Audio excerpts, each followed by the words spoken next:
উলামায়ে দেওবন্দের বিরুদ্ধে প্রতিনিয়ত ষড়যন্ত্র করে যাচ্ছে। তৌহিদি জনতা কি? নিশ্চয়ই এই বিশেষণটি শোনার পর আপনার চোখের সামনে ভেসে উঠছে কতিপয় ধর্মীয় সন্ত্রাসীর মুখ, যাদের চোখ লাল হয়ে আছে, গোল গোল হয়ে আছে, মুখে মারকুটে ভাব, মাথায় টুপি, গায়ে রং বেরঙের পাঞ্জাবি। কোনো ব্যক্তি বা প্রতিষ্ঠানের উপরে তারা ঝাঁপিয়ে পড়ছে নারায়ে তাকবীর আল্লাহু আকবার বলে, চাপিয়ে দিচ্ছে তাদের ধর্ম তথা ইসলাম। হ্যাঁ, আপনি ঠিক ধরেছেন, আপনার কল্পনা শক্তি প্রখর। উলামায়ে দেওবন্দের ইতিহাস আছে 1857 সালে কাসেম নানতুবি রহমাতুল্লাহি আলাইহি, রশিদ আহমদ গঙ্গুহি রহমাতুল্লাহি আলাইহি ব্রিটিশ বিরোধী আন্দোলনের মধ্যে এক সুচ্চার ভূমিকা রেখেছে। লক্ষ লক্ষ আলেম রক্ত দিয়েছে। 1990 সালে উলামায়ে দেওবন্দ রক্ত দিয়েছে। 1980 সালে উলামায়ে দেওবন্দ রক্ত দিয়েছে। 1999 সালে উলামায়ে দেওবন্দ রক্ত দিয়েছে। 2013 সালে উলামায়ে কেরাম রক্ত দিয়েছে। 5ই আগস্টের মধ্যে উলামায়ে কেরাম রক্ত দিয়েছে।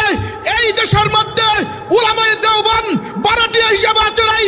যে ইহুদি নাসারা খ্রিস্টানরা আমাদেরকে বারাটিয়া হিসেবে দেখতে চাও, তোমাদেরকে শুনাইয়ে দিতে চাই, ঠিক হয়ে যাও, না হলে উলামায়ে দেওবন্দ তোমাদেরকে জুতা পিটা করে ছাড়বে।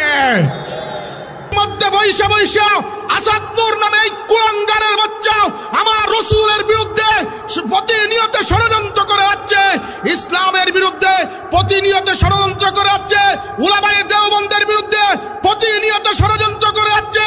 ওই কুলাঙ্গার আসাদ নূরকে বলতে চাই, ঠিক হয়ে যাও, না হলে তোমার জিহ্বা কেটে বঙ্গোপসাগরে বেশি দেওয়া হবে।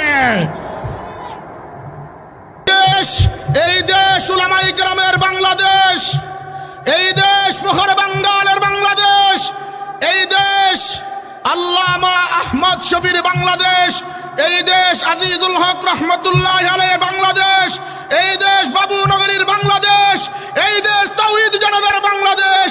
এই দেশে আমার নবীকে নিয়ে যদি ছিনিমিনি খেলো তাহলে কিন্তু খবর আছে, সাবধান করে দিলাম। উলামায়ে কেরাম, তাওহীদ জনতা প্রস্তুত নাও।